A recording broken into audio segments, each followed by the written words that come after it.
Hello ladies and gentlemen, it's me, Clayton, and I just got out of seeing The Disaster Artist. Now, for those of you who have seen The Room, written, directed, and produced by Tommy Wiseau, you probably know that it's one of the worst movies ever made. But it's also one of those movies that's so bad it's good, where the creative decisions involved made it a favorite for midnight screenings and for people to watch the movie because it's fun to make fun of it. So this movie actually manages to capture the life of Tommy Wiseau when he met Greg Sestero, the guy who played Mark in the movie, and it basically goes over the lives of Tommy and Greg as they make The Room. They figure out that it ends up becoming a success for the reasons they didn't quite think they would get, and what happens to both Greg and Tommy throughout the making of the film, and what happens before and after. In fact, we're introduced in the film to Tommy during an acting audition, and it's quite entertaining to see James Franco pull this guy off. One of the biggest upsides of the film really is the acting, because all of the actors are excellent throughout, with James Franco easily taking the top spot. He just gets Tommy Wiseau. He gets his mannerisms, his weird voice. He manages to basically recreate Tommy the way you wouldn't expect him to. I don't think I've seen a Tommy Wiseau impression that on point since Doug Walker's from The Nostalgia Critic.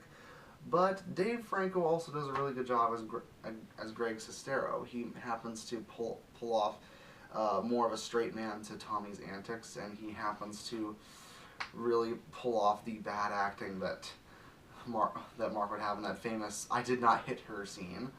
And also Seth Rogen does a really good job in his role too.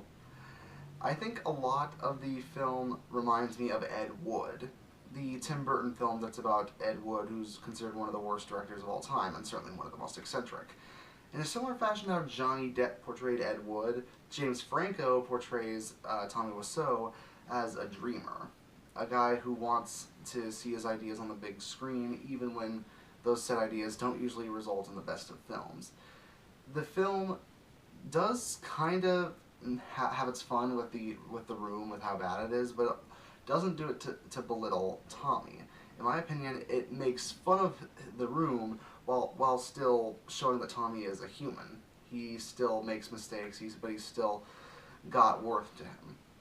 The same way that they made fun of Ed Wood while also celebrated him in the Ed Wood movie.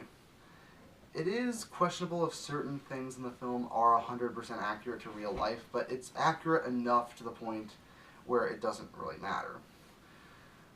I just find a lot of comparisons to Ed Wood and The Disaster Artist, mainly because it recaptures the style of the films in both instances, and it happens to know what to make fun of, what to take seriously, and what to really get the audience to feel like.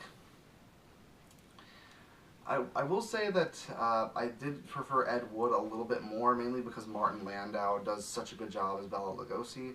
But for the Disaster Artist to take one of my all-time favorite bad movies and to make it a really interesting study into not only Tommy Wiseau but also Greg Sestero and what was going on in the makings of the film, for it to do that deserves a round of applause, in my opinion.